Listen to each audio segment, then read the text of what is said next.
ಸ್ನೇಹಿತರೆ ನಮಸ್ಕಾರ. ಇವತ್ತು ಕ್ರಿಕೆಟ್ ಪ್ರೇಮಿಗಳಿಗೆ ಹಬ್ಬನೇ ಸರಿ. IPL 2026ನೇ ಆವೃತ್ತಿ ಮುಗಿತಾ ಇದೆ.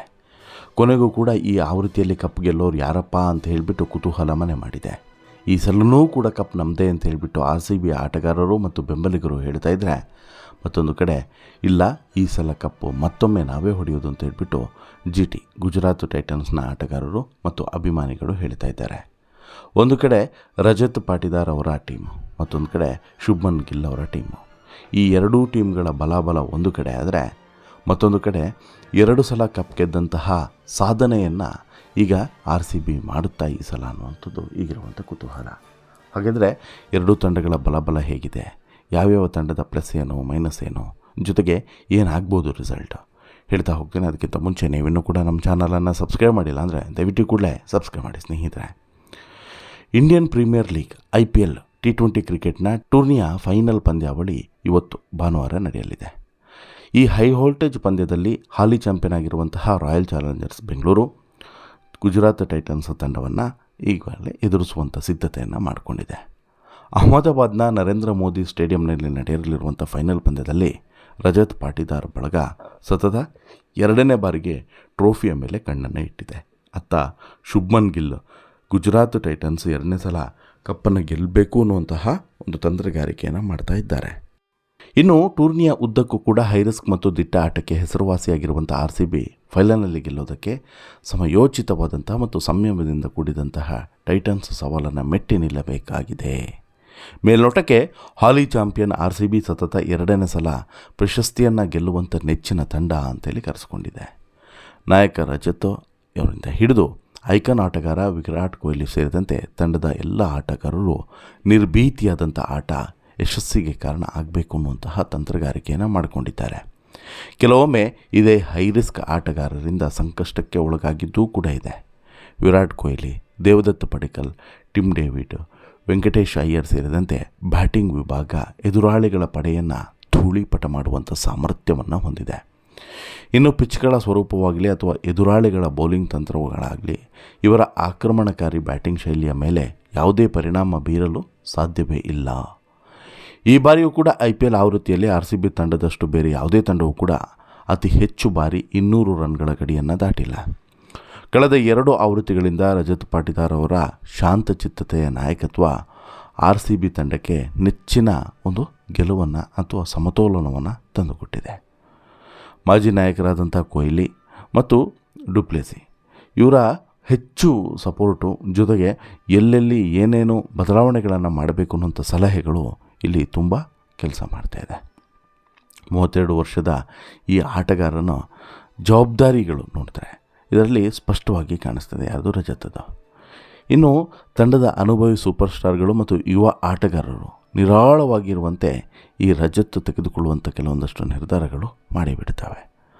RCB ತಂಡದ ಎದುರಾಳಿ ಬ್ಯಾಟರ್ಗಳನ್ನು ಪವರ್ ಪ್ಲೇ ಹಂತದಲ್ಲೇ ಕಟ್ಟಿಹಾಕುವಂತಹ ಅತ್ಯುತ್ತಮ ಬೌಲಿಂಗ್ ವಿಭಾಗವನ್ನು ಕೂಡ ಹೊಂದಿದೆ ಅನ್ನೋದನ್ನು ನಾವಿಲ್ಲಿ ಗಮನಿಸಬೇಕು. ಆದರೆ ಭುವನೇಶ್ವರ್ ಕುಮಾರ್ ನೇತೃತ್ವದ ಬೌಲಿಂಗ್ ಪಡೆ ಪ್ರಸ್ತುತ ಭರ್ಜರಿ ಫಾರ್ಮ್ನಲ್ಲಿರುವಂತಹ ಗುಜರಾತ್ ತಂಡದ ಅಗ್ರ ಕ್ರಮಾಂಕದ ಬ್ಯಾಟರ್ಗಳ ವಿರುದ್ಧ ತಮ್ಮ ಅತ್ಯುತ್ತಮ ಪ್ರದರ್ಶನವನ್ನು ಕೊಡಬೇಕಾಗಿದೆ. ಮತ್ತೊಂದು ಕಡೆ GT ಆರಂಭಿಕ ಆಟಗಾರರಾದಂತಹ ನಾಯಕ ಶುಭ್ಮನ್ ಗಿಲ್ ಮತ್ತು ಸಾಯಿ ಸುದರ್ಶನ್ ಅದ್ಭುತವಾದಂಥ ಫಾರ್ಮ್ನಲ್ಲಿದ್ದಾರೆ. ತಂಡದ ಯಶಸ್ಸಿನ ಮಹತ್ವದ ಪಾತ್ರವನ್ನು ವಹಿಸ್ತಾರೆ. ಆದರೆ ಕೊಂಚ ದುರ್ಬಲ ಮಧ್ಯಮ ಕ್ರಮಾಂಕ ಅಲ್ಪ ಹಿನ್ನಡೆಗೆ ಕಾರಣ ಆಗಿದೆ. ಹೀಗಾಗಿ ಅಗ್ರ 3 ಆಟಗಾರರಾದಂಥ ಗಿಲ್, ಸುದರ್ಶನ್, ಜೋಸ್ ಬಟ್ಲರ್ ಇವರು 3 ಜನನ್ನು ಕಟ್ಟಹಾಕಿದ್ರು ಅಂತ ಹೇಳಿದ್ರೆ ಮ್ಯಾಚ್ ಗೆಲ್ತು ಅಂತಲೇ ಲೆಕ್ಕ. ಇನ್ನು ಟೂರ್ನಿಯಲ್ಲಿ ಗಿಲ್ಲು 722 ರನ್ ಮತ್ತು 163 ಸ್ಟ್ರೈಕ್ ರೇಟನ್ನು ಹೊಂದಿದ್ದಾರೆ. ಸುದರ್ಶನು 159 ಸ್ಟ್ರೈಕ್ ರೇಟನ್ನು ಹೊಂದಿದರೆ ಬಟ್ಲರ್ 157 ಸ್ಟ್ರೈಕ್ ರೇಟನ್ನು ಹೊಂದಿದ್ದಾರೆ. ಸ್ಥಿರ ಪ್ರದರ್ಶನವನ್ನು ಕೊಡ್ತಾ ಇದ್ದಾರೆ. ಇನ್ನು ನಿರ್ಣಾಯಕ ಪಂದ್ಯದಲ್ಲೂ ಕೂಡ ಇವರಿಗೆ ಸರಿಸಮನಾದಂಥ ಪ್ರತಿರೋಧವನ್ನು ಪ್ರದರ್ಶನ ಕೊಡ್ತಾರೆ ಅಂಥೇಳಿ ನಿರೀಕ್ಷೆಯನ್ನು ಮಾಡಲಾಗಿದೆ. ಇನ್ನು ತವರು ಮೈದಾನದಲ್ಲಿ ಗುಜರಾತ್ ಅತ್ಯುತ್ತಮ ದಾಖಲೆಯನ್ನು ಹೊಂದಿದೆ. 7 ಪಂದ್ಯಗಳಲ್ಲಿ 5ರಲ್ಲಿ ಗೆಲುವನ್ನು ಸಾಧಿಸಿದೆ. ಇದು GT ತಂಡಕ್ಕೆ ಸ್ವಲ್ಪ ಮಟ್ಟಿನ ಸಮಾಧಾನ ಕೊಟ್ಟಿದೆ. ಇನ್ನು RCBಯನ್ನು ಮಣಿಸೋದು ಅಷ್ಟು ಸುಲಭ ಅಲ್ಲ. ಈ ಪರ್ಪಲ್ ಕ್ಯಾಪ್ ಪಟ್ಟಿಯಲ್ಲಿ 26 ವಿಕೆಟ್ಗಳೊಂದಿಗೆ 2ನೇ ಸ್ಥಾನದಲ್ಲಿರುವಂಥ ಭುವನೇಶ್ವರ್, ಜೋಶ್ ಹ್ಯಾಸಲ್ವುಡ್, ರಸಿಕ್ ಸಲಾಮ್ ಮತ್ತು ಕೃಣಾಲ್ ಪಾಂಡ್ಯ RCB ಬೌಲಿಂಗ್ ವಿಭಾಗಕ್ಕೆ ಸಿಕ್ಕಾಪಟ್ಟೆ ಶಕ್ತಿಯನ್ನು ತುಂಬಿದ್ದಾರೆ. ಕೃಣಾಲ್ ಬ್ಯಾಟಿಂಗ್ನಲ್ಲೂ ಕೂಡ ಆಲ್ರೌಂಡರ್ ಆಗಿದ್ದಾರೆ. ಬೌಲಿಂಗ್ ವಿಭಾಗವನ್ನು ಹೋಲಿಸಿದರೆ ಟೈಟನ್ಸ್ ತಂಡ ಸ್ವಲ್ಪ ಮೇಲುಗೈಯನ್ನು ಹೊಂದಿದೆ.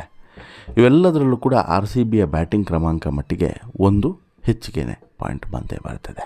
ಒಂದು ವೇಳೆ ಅಹಮದಾಬಾದ್ನ ಪಿಚ್ ಬೌಲರ್ಗಳಿಗೆ ನೆರವು ನೀಡಿದರೆ RCBಯ ಆಕ್ರಮಣಕಾರಿ ಬ್ಯಾಟರ್ಗಳನ್ನು ತಡೆಯುವಂಥ ಸಾಮರ್ಥ್ಯ GT ಬೌಲಿಂಗ್ ವಿಭಾಗಕ್ಕೆ ಇದೆ ಅನ್ನೋದನ್ನು ಕೂಡ ಗಮನಿಸಬೇಕು.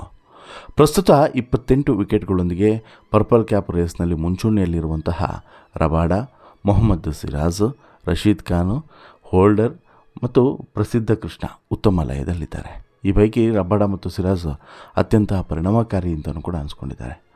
ಅನುಕ್ರಮವಾಗಿ 165 ಮತ್ತು 162 ಡಾಟ್ ಬಾಲ್ಗಳನ್ನು ಕೂಡ ಎಸೆದಿದ್ದಾರೆ. ಈ ನಡುವೆ ಭುಜ ನೋವಿನಿಂದ ಬಳಲ್ತಿರುವಂತಹ ಸಿರಾಜ್ ಲಭ್ಯ ಆಗ್ತಾರಾ ಅನ್ನೋದನ್ನು ಕಾದು ನೋಡಬೇಕು. ಒಟ್ಟಿನಲ್ಲಿ Chennai super Kings Mumbai Indians ಬಳಿಕ ಸತತ 2ನೇ ಸಲ ಟ್ರೋಫಿ ಗೆದ್ದಂಥ ತಂಡ ಅಂತೇಳಿ ಕರೆಸ್ಕೊಳ್ಳೋದಕ್ಕೆ RCB ಈಗಾಗಲೇ ಉತ್ಸುಕತೆಯಿಂದ ಕಾಯ್ತಾ ಇದೆ. ಎಲ್ಲ 3 ವಿಭಾಗದಲ್ಲೂ ಕೂಡ ಅದ್ಭುತವಾದಂಥ ಪ್ರದರ್ಶನವನ್ನು RCB ಕೊಟ್ಟಿದ್ದೇ ಹೌದಾದರೆ ಈ ಮೂಲಕ ಮತ್ತೊಂದು ಬಾರಿ ಕಪ್ ನಮ್ಮದೇ ಆಗಲಿದೆ. ಈ ಬಾರಿ IPLನಲ್ಲಿ RCB ಮತ್ತು ಗುಜರಾತ್ ತಂಡಗಳು ಒಟ್ಟು 3 ಬಾರಿ ಮುಖಾಮುಖಿಯಾಗಿದ್ದಾವೆ. ಈ ಪೈಕಿ RCB 2 ಮತ್ತು 1 GT ಒಮ್ಮೆ GT ಗೆದ್ದಿದೆ. ಆದರೆ RCB ಈ ಗೆಲುವು ಕಾನ್ಫಿಡೆನ್ಸನ್ನು ಕೂಡ ಹೆಚ್ಚಿಸಿದೆ. ಏಪ್ರಿಲ್ 24ರಂದು ಬೆಂಗಳೂರಿನಲ್ಲಿ ನಡೆದಂಥ ಲೀಗ್ ಹಂತದ ಪಂದ್ಯದಲ್ಲಿ RCB 5 ವಿಕೆಟ್ಗಳ ಅಂತರದ ಜಯವನ್ನು ಗಳಿಸಿತು.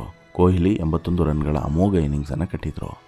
ಬಳಿಕ ಏಪ್ರಿಲ್ 30ರಂದು ಅಹಮದಾಬಾದ್ನಲ್ಲಿ ನಡೆದಂಥ ಪಂದ್ಯದಲ್ಲೂ ಕೂಡ ಗುಜರಾತ್ ವಿರುದ್ಧ 4 ವಿಕೆಟ್ ಅಂತರದ ಸೋಲಿಗೆ ಶರಣಾಗಿತ್ತು RCB. ಆದರೆ ಮೇ 26ರಂದು ಧರ್ಮಶಾಲಾದಲ್ಲಿ ನಡೆದಂಥ ಮೊದಲ ಕ್ವಾಲಿಫೈಯರ್ನಲ್ಲಿ 92 ರನ್ಗಳ ಭರ್ಜರಿ ಗೆಲುವನ್ನು ದಾಖಲಿಸಿದೆ RCB. ಹೀಗಾಗಿ ಫೈನಲ್ಗೂ ಕೂಡ ಲಗ್ಗೆಯನ್ನು ಇಟ್ಟಿತ್ತು. ಈಗ ಒನ್ಸ್ ಅಗೈನ್ ಫೈನಲ್ನಲ್ಲಿ RCB ಮತ್ತು ಗುಜರಾತ್ ಸೆಣಸಾಡಲಿದೆ. ಬಟ್ಟು ಈ ಎರಡೂ ತಂಡಗಳಲ್ಲಿ ಯಾರು ಇವತ್ತು ಫಾರ್ಮ್ನಲ್ಲಿರ್ತಾರೆ, ಯಾರು ಇವತ್ತು ಮೋಡಿಯನ್ನು ಮಾಡ್ತಾರೆ ಅನ್ನೋದನ್ನು ಕಾದು ನೋಡಬೇಕು. ನಿಮಗೇನನ್ಸುತ್ತೆ ಸ್ನೇಹಿತರೆ, RCB ಮತ್ತು GT ನಡುವಿನ ಈ ಪಂದ್ಯದಲ್ಲಿ ಗೆಲ್ಲುವಂಥ ಕುದುರೆ ಯಾರ್ದು, RCBದ GTದ? ಕಮೆಂಟ್ ಮಾಡಿ ತಿಳಿಸಿ. ಜೊತೆಗೆ ನಿಮ್ಮ ನಿರೀಕ್ಷೆಯನ್ನು ಅನ್ನೋದನ್ನು ಕೂಡ ಕಮೆಂಟ್ ಮಾಡಿ.